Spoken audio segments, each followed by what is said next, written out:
The Silk Road is one of the largest and most important trade routes around the world. It is a commercial network that connects all the continents of the world by combining sea and air transport. In addition to having commercial purposes, this road has left agricultural heritage and has history of more than 2,000 years. The Silk Road has its antecedents with different dynasties. For example, the Han Dynasty around the years 200 and 114 before Christ controlled the route when it began, and used it to establish business relations with other small kingdoms. Later, the Tang Dynasty took over the route between 618 and 917 after Christ, and they used it not only to trade, but to expand their empire. The Yuan dynasty also took over the route between 1271 and 1368. Since its creation, the Silk Road has been an important cradle of culture and commerce between different groups.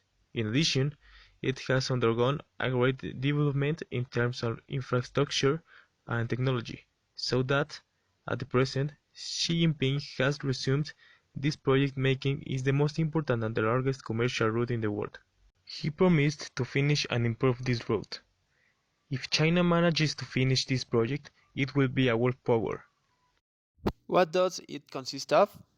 The main geography, but according to official Chinese communications, all countries and continents can be included, from the Arctic to Latin America. It not only includes roads, railroads, ports, airports, and transport infrastructure. It also includes rules and protocols, customs, courts, and electronic commerce. Through one of the STAR projects, the China-Pakistani Economic Corridor, you will have access from the west through the Pakistani port Gwadar to the sea. Djibouti, in the Horn of Africa, he has established his first military base. For China, the benefits of the plan are clear. Expanding westbound routes allow it to develop its more impoverished western regions. It stimulates its industrial sectors at a time when its economy enters a stage of lower growth. Open markets for your products. It facilitates that other countries adopt their technological standards, for example in 5G telephony, and in general, it expands its presence and international influence.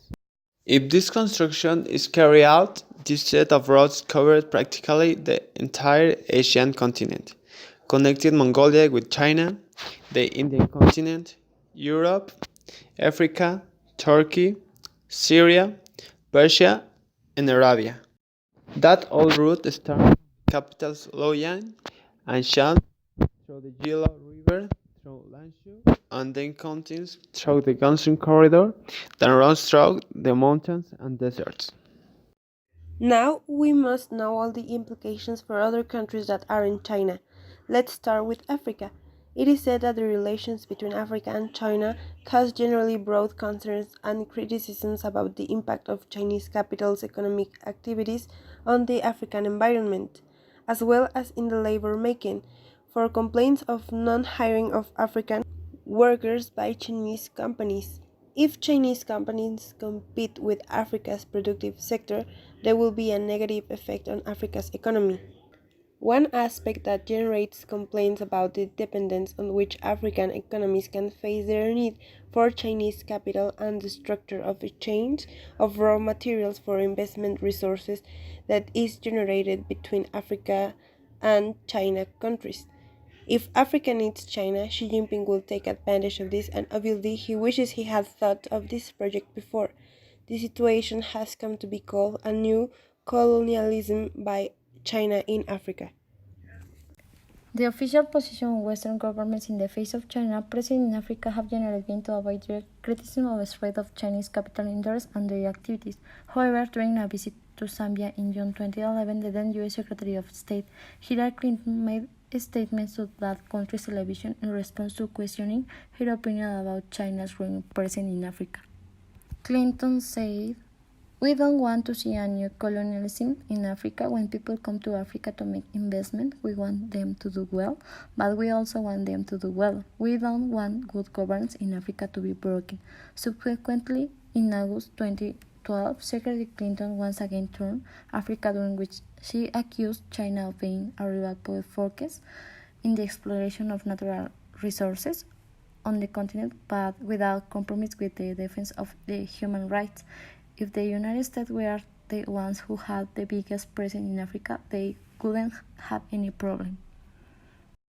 The purpose of this is to configure a regional strategy driven by a set of Chinese capital investments projects, basically aimed at the construction of infrastructure against the realization of the US project of rebalancing power in Asia and as a response to the TPP.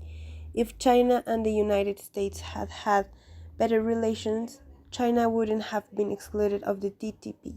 Then China persuaded Latin America and the Caribbean to join its Belt and Road Initiative in January. It was said that this project was a new platform for mutually beneficial cooperation, and note that 5 countries in the region have signed cooperation agreements with the project.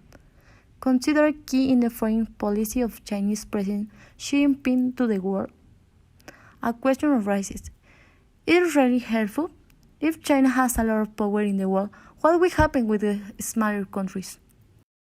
In the beginning, Latin America was left off the official map of the initiative, but China indicated in its January meeting with the Community of Latin American and Caribbean States that the countries of the region are part of a natural extension of the Maritime Silk Route and are indispensable participants in this international cooperation of the Belt Project and route. China promised Latin American countries to have many benefits. Infrastructure interconnectivity was one of the potential benefits mentioned of the meeting for foreign ministers in Santiago, Chile.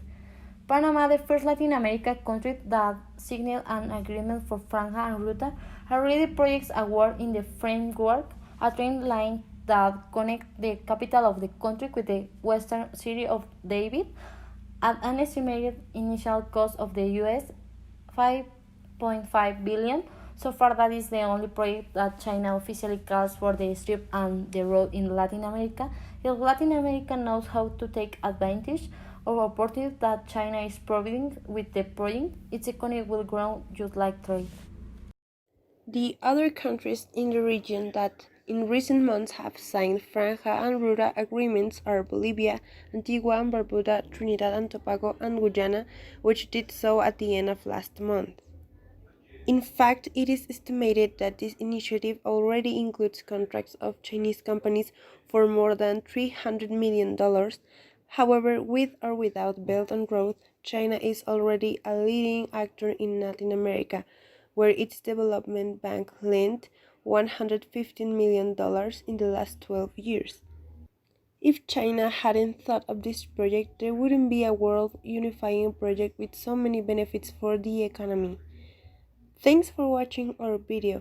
We hope we made you understand better what the One Belt One Road project is.